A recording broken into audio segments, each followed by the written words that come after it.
사랑하는 성도 여러분, 좋은 아침입니다. 지난 밤도 편히 쉬셨습니까? 우리 다 같이 기도하고 하나님 앞에 새벽 예배 드리도록 하겠습니다. 하나님 감사합니다. 오늘도 저희에게 귀한 하루의 생명을 주시고 하나님 말씀 들을 수 있는 은총의 기회 주심을 감사드립니다. 오늘 주시는 이 말씀을 통하여 저희 자신을 돌아보게 하시고 그 말씀대로 살아갈 수 있는 믿음과 지혜를 더해 주시기를 원합니다. 늘 우리 동대문의 가족들을 눈동자와 같이 지켜주시고 어지럽고 혼란스러운 세상 가운데에서 저희들이 성도의 본분을 지키며 살아갈 수 있도록 도와주시옵소서. 특별히 환우들을 불쌍히 여기사 치료의 은혜를 내려주시기를 간구하며 예수님의 이름으로 감사하기도 드립니다. 아멘. 오늘 주신 하나님의 말씀은 잠언 4장 23절입니다. 모든 지킬 만한 것 중에 더욱 내 마음을 지키라. 생명의 근원이 이에서 남이니라. 아멘.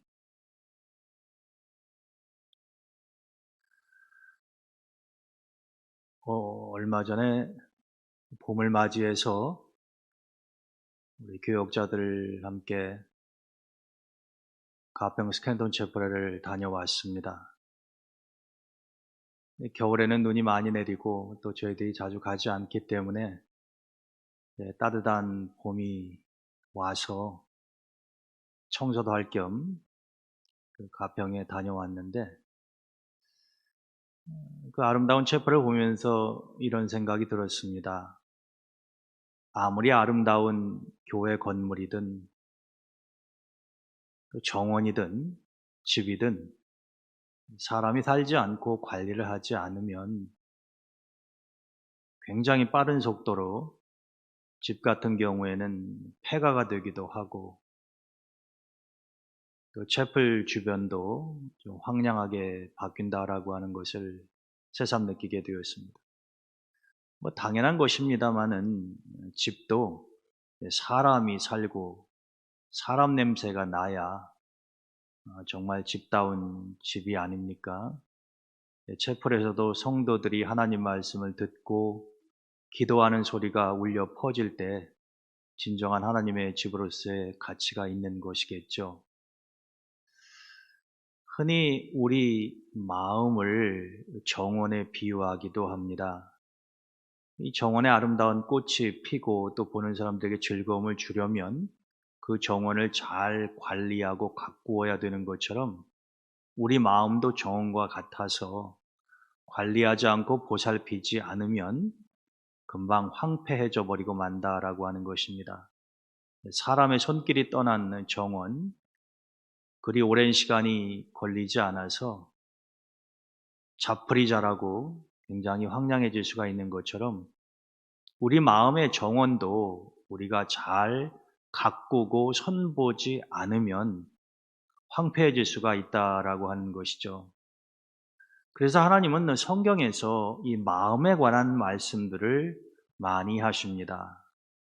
오늘 잠언서 기자를 통해서 우리에게 주시는 말씀 가운데에도 우리가 익히 잘 알고 있는 말씀이기는 합니다만은 무릇 지킬 만한 것 중에서 너희들의 마음을 지켜라. 그 이유는 그 마음에서 생명의 근원이 나오기 때문이다. 이 말씀을 우리가 다른 각도에서 생각을 해보면 우리의 마음을 잘 지키지 못하면 우리의 생명과 삶에 어려움이 닥칠 수 있다라고 하는 것입니다. 우리가 일상을 살아가면서 이 마음과 연관된 단어들을 참 많이 사용하는 것을 알 수가 있습니다. 이 마음이 심 아닙니까? 마음, 심, 한자를 여러분 생각해 보시기를 바랍니다. 근데 이 마음, 심자가 들어간 단어들이 얼마나 많습니까? 탐심, 욕심, 이기심, 선심, 자격지심, 애국심 등 전부 다 마음이 들어가 있는 단어들이죠. 제가 지금 말씀드린 이 단어들 이외에도 이 마음심자가 들어가 있는 표현들이 참 많습니다. 그것은 우리가 일상을 살아가면서 이 마음과 연관된 일들이 그렇게 많다고 하는 것을 상징적으로 보여주는 것이라고 하겠죠. 잠언서 23장 7절에도 어떤 사람의 마음의 생각이 무엇인가를 알게 되면 그 위인이 어떤 줄 우리가 판단할 수 있다. 다시 말하면 어떤 사람이 무슨 생각을 하고 있나, 그 마음 속에 도대체 무슨 생각을 가지고 있는가라고 하는 것을 알게 되면 그 사람의 됨됨이, 또 그 사람이 어떤 종류의 인간인가라고 하는 것을 판단할 수 있다라고 하는 것입니다. 간단히 말하면 마음의 생각이 곧 그 사람이다라고 하는 것이죠. 누가 되었든지 간에 그 마음이 항상 악한 생각으로 가득 차 있는 사람이 좋은 인간이 될 수는 없는 것 아니겠습니까? 우리는 마음의 생각을 말과 행동을 통해서 나타낼 수밖에는 없는 것이죠. 따라서 그 사람의 마음속에 있는 생각이 말로 표현될 때, 또 행동으로 나타날 때 우리는 그것을 보고 그 사람이 어떤 사람인가라고 하는 것을 짐작할 수 있다라고 하는 것이죠. 그래서 마치 아름다운 꽃이 피는 정원이 황폐해지지 않으려면 우리가 그 정원을 잘 가꾸어야 하는 것처럼 우리의 마음이라고 하는 정원도 늘 관심을 가지고 들여다보고 관리를 해야 될 필요가 있다라고 하는 것입니다. 오늘 이 아침에 저는 여러분들이 꼭 돌보고 가꾸어야 할 마음의 5가지 빛깔에 대해서 말씀을 나누고자 합니다. 하나님은 오늘 본문의 말씀을 통해서 우리에게 마음을 지키라 이렇게 말씀을 하고 계시는데, 우리가 지켜야 할 마음은 어떤 것들이 있는가라고 하는 것을 생각해 보자라고 하는 것입니다. 첫째는 초심입니다. 첫 마음이라고 하는 것 아닙니까? 초심은 아름다운 것이죠. 순수한 것입니다. 그렇지만 시간이 지나면서 우리가 초심을 잃어버리기가 쉽죠. 어디에서 언제 내 첫 마음을 떨어뜨려 버렸는지도 모르고 살아가는 경우도 많이 있다라고 하는 것입니다. 요한계시록 2장에 보게 되면 주님께서 이 소아시아의 7교회에 보내는 편지 가운데 에베소 교회에 보내는 편지가 담겨져 있습니다. 근데 주님은 이 사랑스러운 에베소 교회 성도들에게 이렇게 권면을 하시죠. 너희가 처음 사랑을 버렸느니라. 그러므로 너희들이 어디에서 떨어졌는가를 한번 잘 점검해보고 그 첫사랑을 회복하라 이렇게 말씀하십니다. 첫사랑, 상대에 대한 순수한 초심이라고 볼 수가 있는 거죠. 주님이 보시기에 에베소 교인들은 처음에는 주님을 향한 순수한 첫사랑을 간직하고 있었지만 세파에 시달리고 시간이 지나가면서 주님을 향한 그 초심, 아름다웠던 첫 마음이 사라져버렸다고 하는 것을 느끼셨던 것 같습니다. 그래도 주님께서 안타까운 마음으로 그 초심을, 첫사랑을 회복하라고 이렇게 말씀하시는 것이죠. 우리가 초심을 유지한다고 하는 것은 겸손함을 유지한다는 의미이기도 합니다. 탈선하지 않고 끝까지 사명에 이룰 수 있는 마음은 바로 초심을 잃지 않는 것입니다. 대표적인 인물이 사도 바울이라고 볼 수가 있죠. 그는 30대에 처음에는 주님을 알지 못하고 오히려 주님을 믿는 사람들을 핍박하는 그런 위치에 있었지만 부활하신 주님을 만나고 난 이후에 사도 바울은 온전히 새로운 사람으로 거듭나지 않습니까? 그리고 나서 그는 일편단심, 주님을 향한 초심을 잊어버리지 않고 끝까지 믿음의 경주를 완주하죠. 그랬던 바울이 이렇게 간증하지 않습니까? 나는 뒤를 돌아다보지 아니하고 오직 표대를 향하여 앞만 보고 달려간다. 이것은 사도 바울이 한눈 팔지 않고 한때는 자신이 몰라서 주님과 성도들을 핍박했지만 올바로 주님을 만나고 깨달음을 얻은 이후에는 그 마음이 변치 아니하였다라고 하는 것입니다. 사도 바울은 그런 면에 있어서 참 위대한 신앙인이었다라고 우리가 말할 수 있을 겁니다. 그가 무슨 죽은 자를 살리고 많은 병자를 고쳐서 위대하다라기보다는 사도 바울은 주님을 만나고 난 이후에 그분을 향한 그 마음이 변치 아니하였다라고 하는 거죠. 여러분, 사람이 이러기가 쉽지 않지 않습니까? 이런 이유 저런 이유, 이런 모양 저런 모양으로 우리의 첫 마음이 흔들려 버리고 딴 길을 갈 때가 많다라고 하는 것입니다.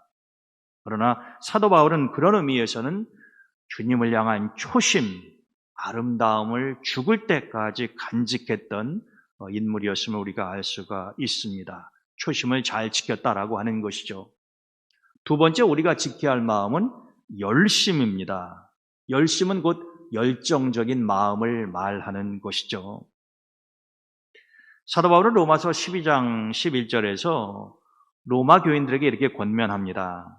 여러분들은 부지런하여 게으르지 말고 열심을 품고 주를 섬기시기 바랍니다. 우리가 다 알듯이 초대교회의 성도들은 주님을 믿는다는 그 사실 자체가 굉장히 힘들고 버거운 일이었습니다. 잡혀서 순교를 당하는 일이 다반사였었고, 마음 놓고 찬송을 부르거나 모여서 말씀을 듣고 주님을 믿을 수 있는 시대적인 상황이 되지 않았죠. 그런 상황 가운데서도 바울은 로마 교인들에게 권면합니다. 여러분들이 게을러서는 안 됩니다. 주님을 믿되 열심을 품고 주를 섬기시기 바랍니다. 여러분, 이것이 어찌 2000년 전 로마 교인들에게 해당되는 말이겠습니까?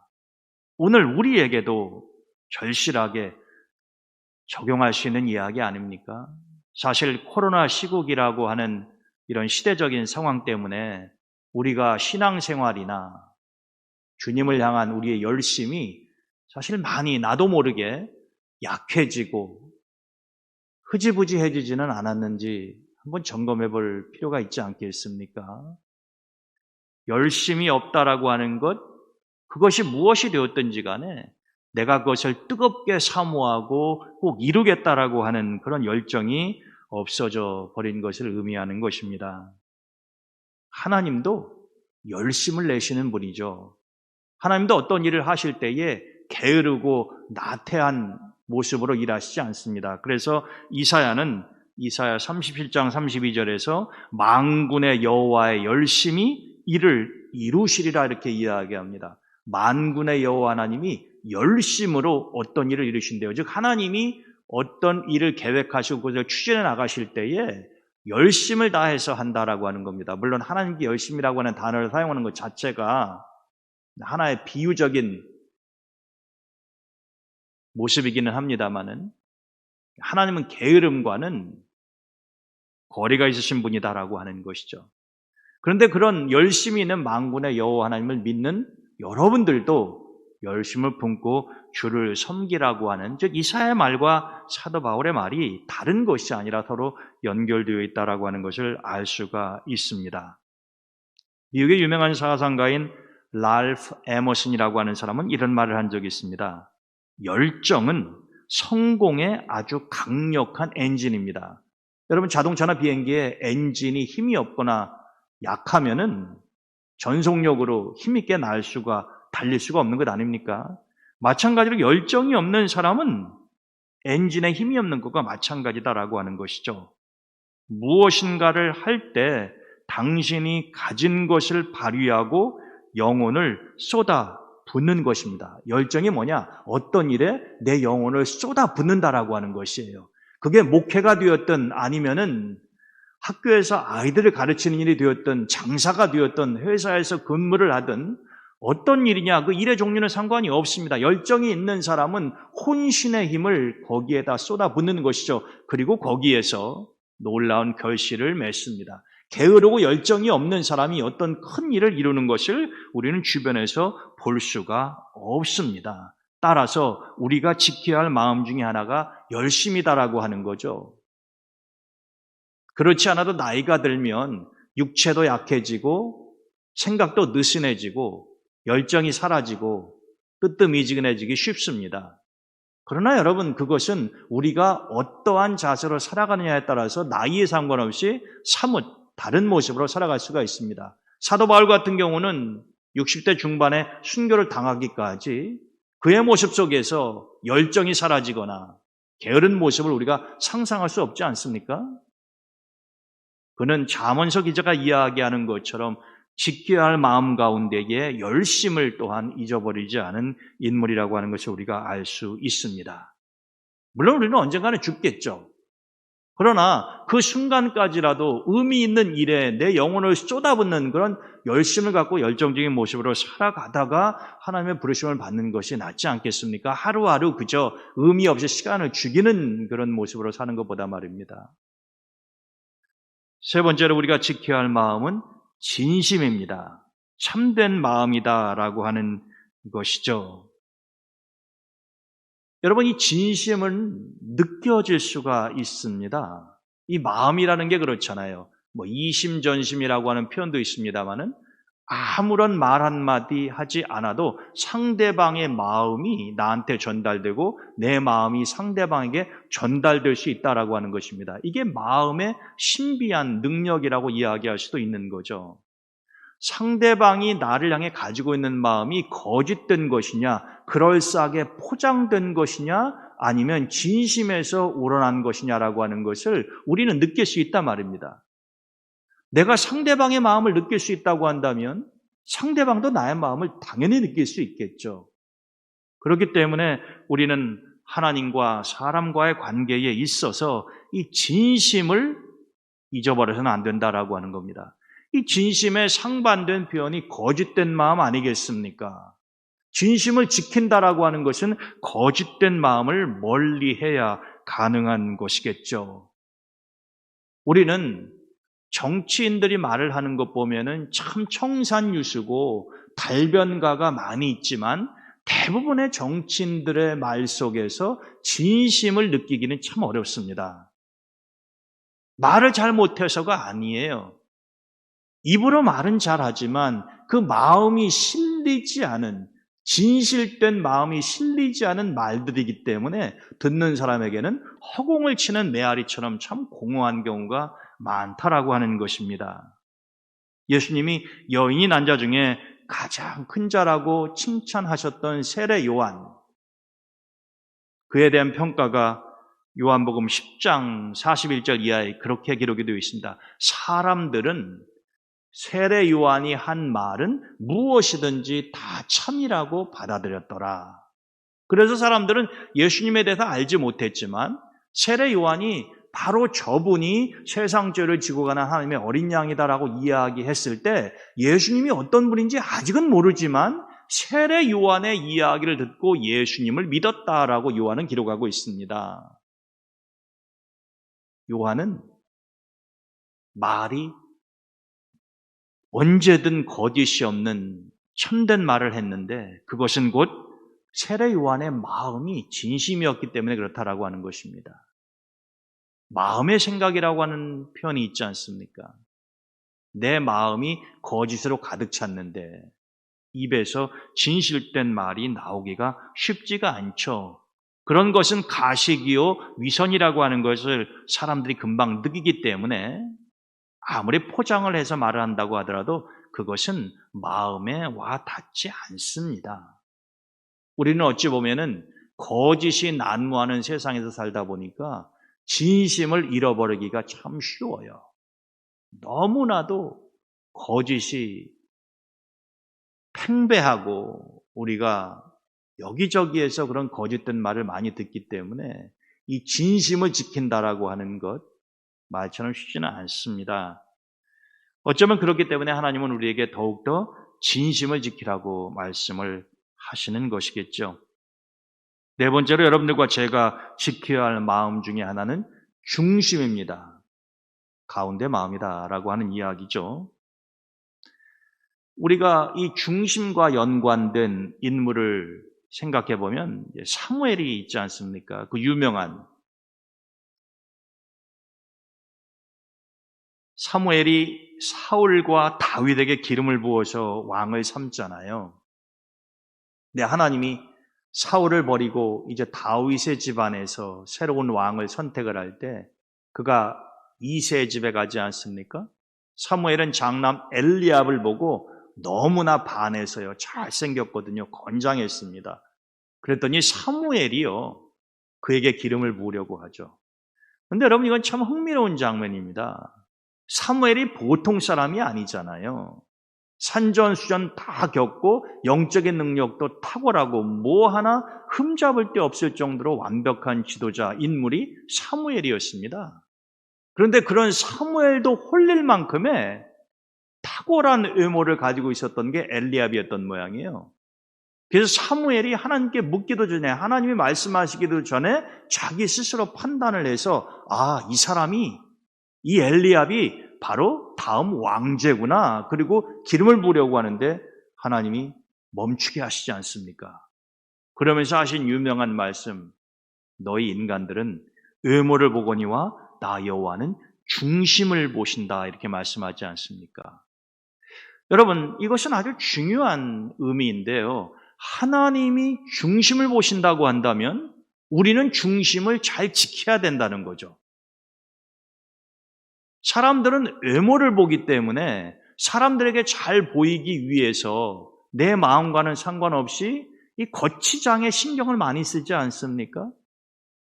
여러분 사실 옷이 날개라고는 하지만 옷이 그 사람의 인격 혹은 한 나라의 국격을 표현할 수 있는 수단이 되지는 못합니다.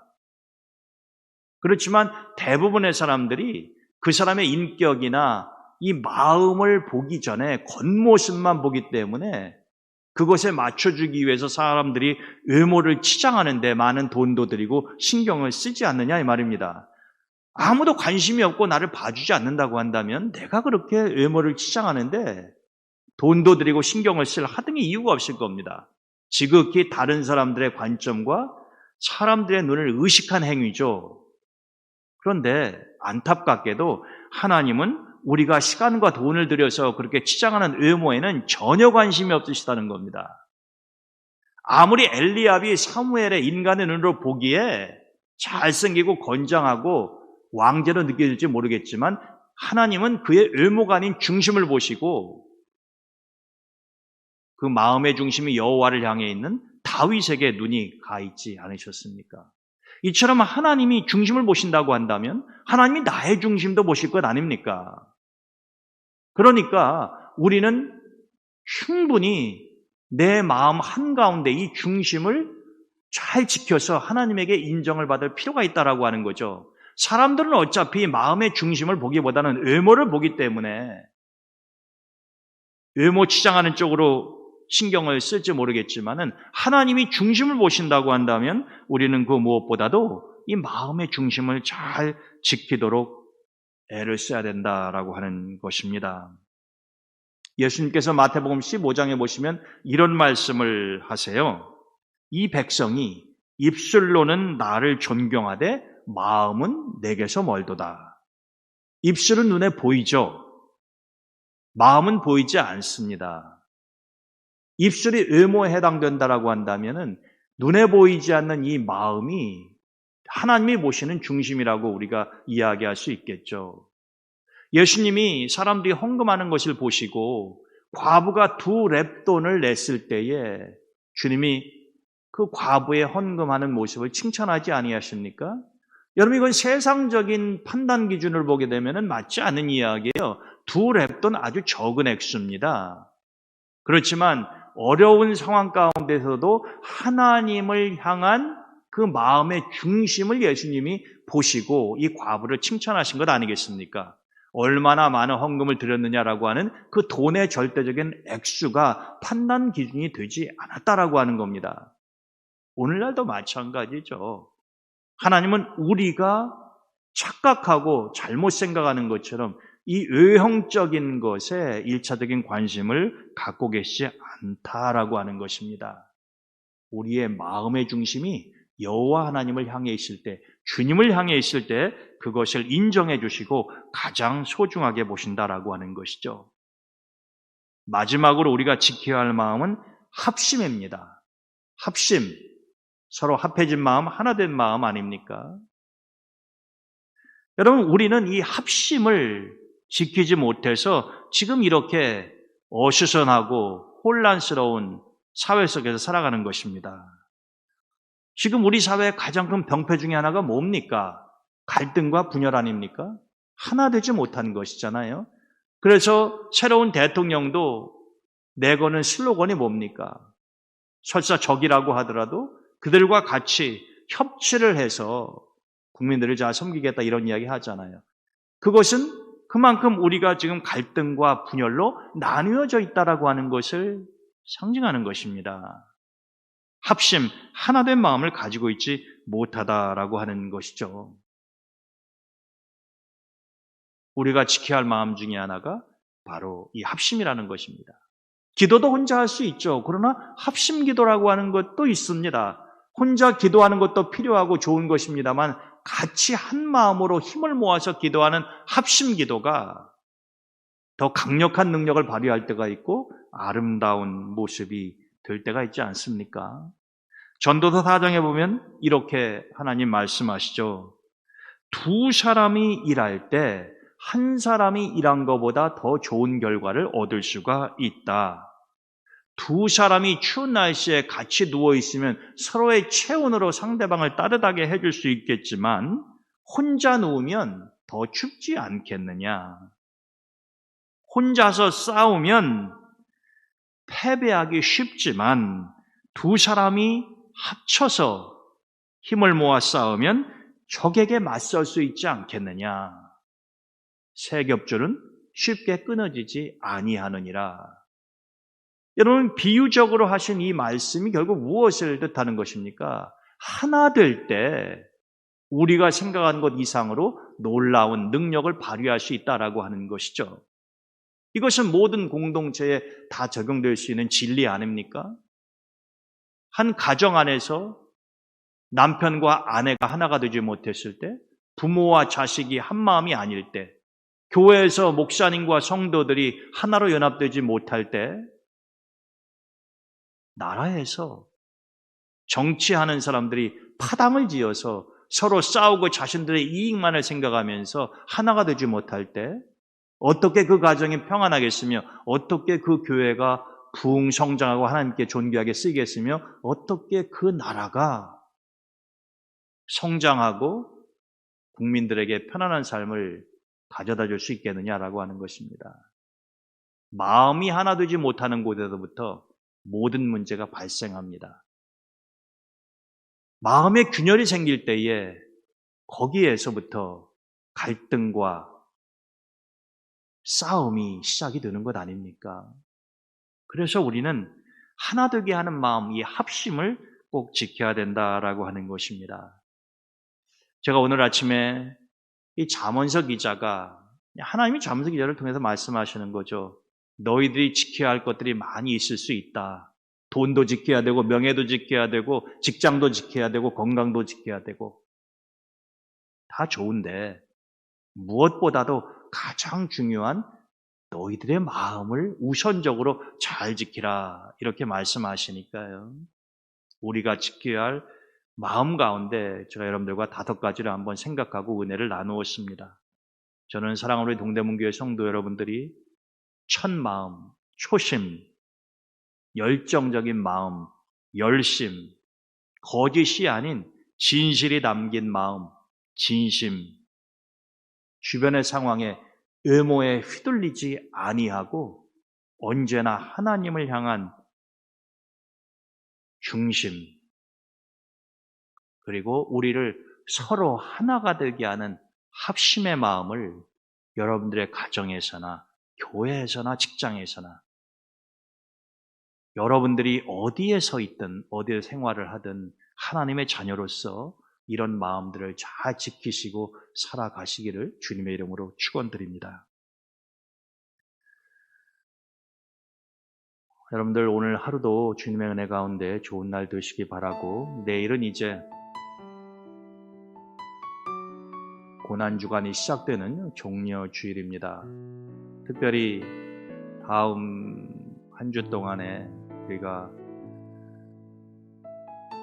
고난주간 특별 새벽 기도회를 하는데 여러분들께서 많이 참여해 주시고 또 기도해 주시면서 주님이 가신 길을 깊이 묵상하는 중의 시간이 되었으면 좋겠습니다. 코로나 확진 때문에 또 어려움을 당하고 있는 성도분들도 계시는데 여러분들이 속히 회복될 수 있도록 기도해 주시고 또 교회를 위해서도 늘 여러분들이 중보해 주시기를 바랍니다. 제가 기도하고 오늘 새벽 예배 마치도록 하겠습니다. 하나님 감사합니다. 오늘 또 하루를 시작하기 전에 귀한 생명의 말씀을 주셨으니 이 말씀 가슴에 담고 저희들의 마음을 잘 지키면서 하나님 기뻐하시는 삶을 살아가도록 도와주시옵소서. 예수님의 이름으로 감사하며 기도드립니다. 아멘.